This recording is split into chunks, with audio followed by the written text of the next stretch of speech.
చంపదెబ్బలు.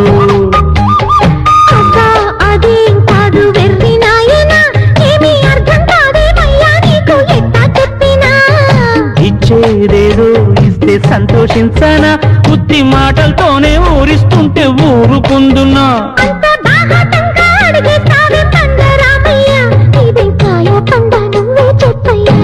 నాకేం తెలుసండే, ఇవ్వాలి ఇవ్వాలైనా మీరు, ఏది అది అమ్మాయి గారు. చెప్పాలి ఏం కావాలో మీరు, లేదు అది అబ్బాయి గారు. నన్నేమిచ్చారు, నేనే నచ్చానన్నారు, తీరా అది ఇమ్మంటే ఇంకా ఏమో.